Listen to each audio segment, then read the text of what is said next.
एवढ्या मोठ्या कैलास पर्वतावर आपण दोघं जण आहे आणि मला करमत नाही आणि याच्यासाठी आपण काहीतरी खेळ मांडला पाहिजे.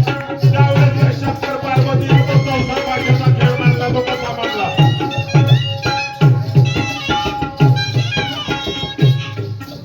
शिवशक्तीने खेळ मांडला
सुरेंद्र नेहारे यांच्याकडून आमच्या मंडळाला 1 रुपयाचं पारितोषिक मिळालं.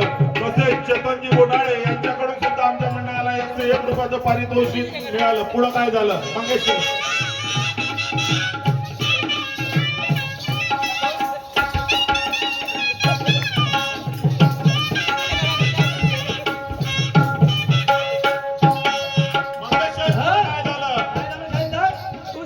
शंकरान तीन दारे टाकले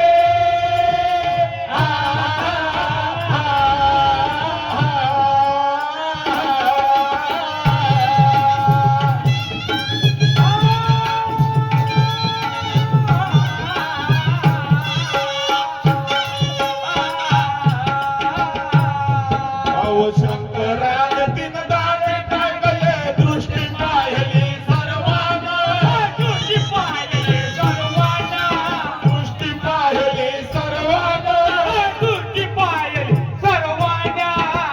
त्यावेळेस शंकर आणि पार्वती चौसर खेळायला बसले. त्यावेळेस काय झालं मंगेश शाहीर? शंकरान तीन दारे टाकले दृष्टी पाहिली सर्वांना दृष्टी पाहिली सर्वांना दृष्टी पाहिली सर्वांना दृष्टी पाहिली सर्वांना आणि स्वर्ग मृत्यू पाताळ हरला.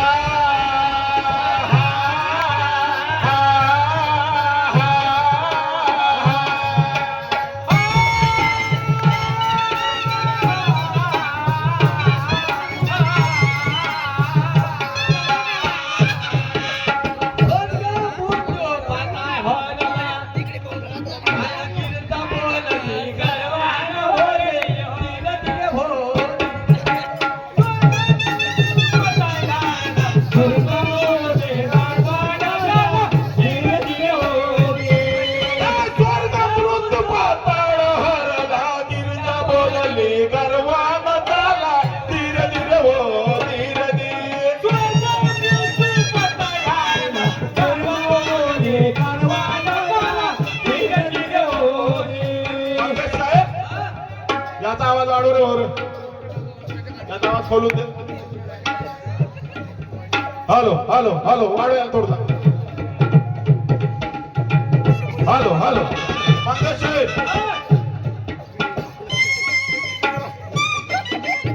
आपले दादाजी फकीरचंदजी निहारे कोकणा शाखेचे नक्कलदार यांच्याकडून आमच्या मंडळाला 51 रुपयाचं पारितोषिक मिळालं. तरी मी आणि माझं मंडळ बरोबर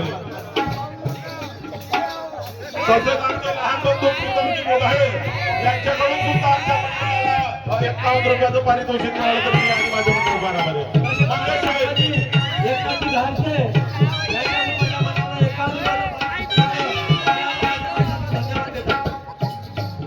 मंगेश त्या 3 गाण्यावर काय झालं? स्वर्ग मृत्यू